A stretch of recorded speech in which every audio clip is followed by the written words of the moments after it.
যিহেতু এতিয়া জলফাই বতৰ, গতিকে মই ভাবিলোঁ অলপ জলফাই আচাৰ বনাওঁ আৰু মইনো কেনেকৈ বনালোঁ সেইটো আপোনালোকৰ লগত শ্বেয়াৰ কৰোঁ। আপোনালোকে জানে, তথাপিতো মইনো কেনেকৈ বনালোঁ এবাৰ চাই ল'ব। এয়া মই জলফাই ল'লোঁ 2 কেজিমান আৰু এইখিনি মই ধুনীয়াকৈ উহাই ল'লোঁ। উহাই লৈ বেছি উহোৱা নাই, কাৰণ অলপমান পকিব লৈছিলে, গতিকে হোৱাৰ পিছত মই পানীখিনি যাবৰ বাবে অলপ সময় ৰ'দত থৈ এনেকৈ জলফাইখিনি মই কাটি লোৱা নাই, জলফাইখিনি মই হাতেৰে চেপেটা কৰি দিছোঁ। এইটো আপোনালোকৰ নিজৰ ইচ্ছা, আপোনালোকে কাটিও ল'ব পাৰে বা এনেকৈ হাতেৰেও দিব পাৰে।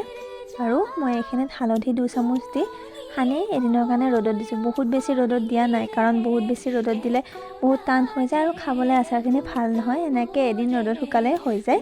এইখিনি ৰ'দত দি মই পিছদিনাখনে আচাৰ বনাইছোঁ। তাৰ কাৰণে মই কেৰাহীটো অলপ গৰম কৰি তাত এচামুচ পাঁচফোৰণ, 2 চামুচ গোটা জিৰা দি এইখিনি অলপ গৰম কৰি লৈছোঁ। এইখিনি মই মিক্সিত মাৰি ল'ম, গতিকে এইখিনি অলপ গৰম কৰিছোঁ। আৰু আপোনালোকৰ নিজৰ ইচ্ছা, মোৰ ঘৰত যিহেতু বগা সৰিয়হ আছিলে, গতিকে এইটো আপোনালোকে দিবও পাৰে, দিলে খাই ভাল লাগে।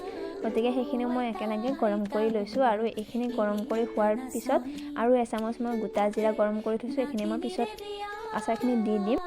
গৰম কৰি লোৱা মছলাখিনি মই মিক্সিত খুন্দি লৈছোঁ। এইখিনি বহুত বেছি গুড়ি হ'বলৈ দিয়া নাই। তাৰপিছত মই জলকীয়া, এইটো নিজৰ সোৱাদ অনুযায়ী ল'লেই হ'ল, আপোনালোকে যিমান খায়। তাৰপিছত কেৰাহীখন গৰম হ'বলৈ দি তাত জোখ অনুযায়ী তেল দিছোঁ, আৰু পিছত লাগিলে গৰম কৰি দিলেও হৈ যাব। গতিকে মই অলপমান ইয়াত তেল গৰম কৰি তাত জলকীয়াখিনি দি দিছোঁ, আৰু শুকাই থোৱা যিখিনি জলফাই আছিলে সেইখিনি মই এতিয়া তেলত দি দিম। এইখিনি বহুত বেছি ভজা নাই, মই 10 মিনিটমান সময় ভাজিছোঁ। আৰু এইখিনি ধুনীয়াকৈ তেলত দি তাত মই যিখিনি গুড়ি কৰি লৈছিলোঁ মছলা আছিলে, সেই মছলাখিনি ইয়াত এতিয়া দি দিম। এইখিনি কেনেকুৱা হৈছে দেখাত আপোনালোকে ক'বচোন। আপোনালোকে যিহেতু খাব নোৱাৰে, গতিকে দেখাত কেনেকুৱা হৈছে সেইটো আপোনালোকে কমেণ্টত জনাব। আৰু নিমখ মই দিছোঁ ইয়াত 3 চামুচ, গতিকে পিছত গৰম কৰি তেলত দি দিলে হৈ যাব। গতিকে মই 3 চামুচ দিছোঁ, আৰু পিছত যিহেতু দৰকাৰ হৈছিলে পিছত মই 1 চামুচ নে 2 চামুচ দি দিছোঁ। গতিকে সেইটো আপোনালোকৰ নিজৰ ইচ্ছা। এতিয়া আপোনালোকে কেনেকুৱা হৈছে জনাব, লগতে মোৰ চেনেলটো আগবাঢ়ি যোৱাত আপোনালোকে সহায় কৰিব বুলি আশা ৰাখিলে। আৰু পিছদিনাখন 2 চামুচ ভিনেগাৰ ইয়াত দি দিছোঁ।